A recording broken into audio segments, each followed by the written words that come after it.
আসসালামু আলাইকুম রহমতুল্লাহি ওবরাকাতু। ঢাবিতে পোষ্য কোঠায় বছরের 26 শিক্ষার্থী ভর্তি।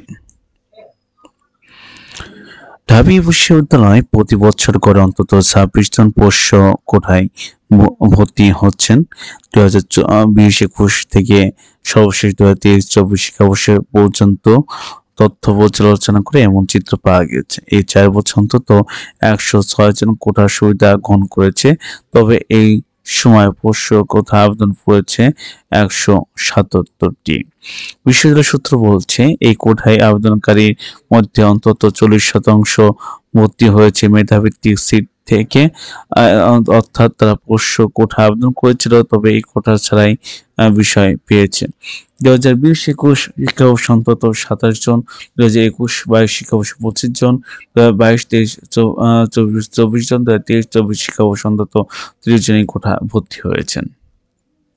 অনলাইন ভর্তি কমিটি আহ্বায়ক অধ্যাপক ডক্টর মোহাম্মদ মুস্তাফিজুর রহমান বলেন, পোষ্য কোঠায় যারা ভর্তি হয়েছেন তাদের সিট সম্পূর্ণ মেইন বেড সিটের বাইরে পোষ্য কোঠার ভর্তি হওয়ার কারণে মেইন বেডের সিট সীমিত করা হয়। বলা যায় এটি অতিরিক্ত ভর্তি।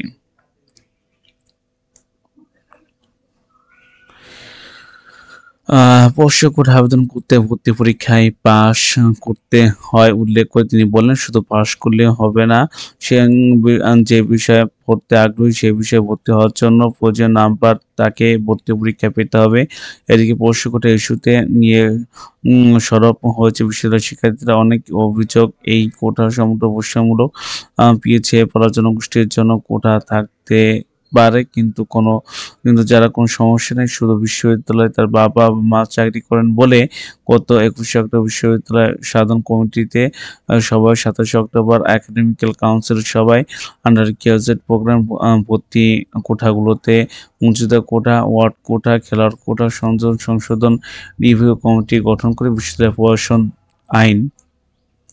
আইনি অনুসন্ধানে ডিন অধ্যাপক ডক্টর মোহাম্মদ একরামুল হককে আহ্বায়ক করে 5 সদস্য বিশিষ্ট কমিটি গঠন করা হয়েছে।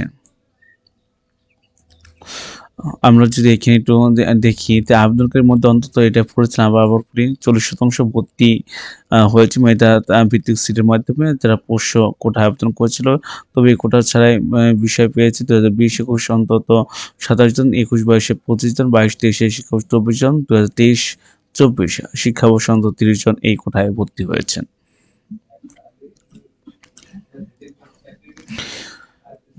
রিভিউ কমিটি বিগত বছরগুলোতে ঢাকা বিশ্ববিদ্যালয়ের পরিচিত রীতি অনুযায়ী যে কোনো নির্ধারিত কোঠা আসন পূর্ণ না হলে মূল মেয়াদ তালিকায় শূন্য আসন পূর্ণ করার সুপারিশ করা হয়।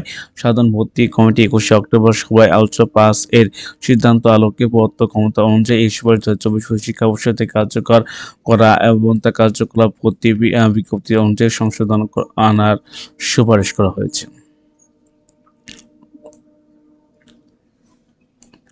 2024 শিক্ষাবর্ষে ভর্তি ওয়ার্ড বা পোষ্য কোঠার ক্ষেত্রে আবেদন প্রক্রিয়া বিজ্ঞপ্তি বলা হয়েছে। আবেদন পঞ্চম ধাপে আবেদনকারীদের পরবর্তী পাতার প্রদর্শিত ছবি 5 অনুরূপ ফর্ম তার পরীক্ষা কেন্দ্র বিভাগীয় শহরে বেছে নিবে। শিক্ষার্থীর ক্ষেত্রে প্রযোজ্য কোঠার তথ্য জানাবে। আবেদনকারী শিক্ষার্থী যদি কোঠার জন্য নির্ধারিত আসন আবেদন করতে চান তো প্রযোজ্য কোঠার ঘরে ক্লিক করে তবে নিচের কাজ করবে বিশ্ববিদ্যালয় শিক্ষার্থী কর্মকর্তা কর্মচারী পোষ্য কোঠাকৃতি পিতা মাতা ঢাকা বিশ্ববিদ্যালয় আইডি নাম্বার দিবে এবং সর্বশেষ প্রাপ্ত বেতন এর স্লিপ আপলোড করবে।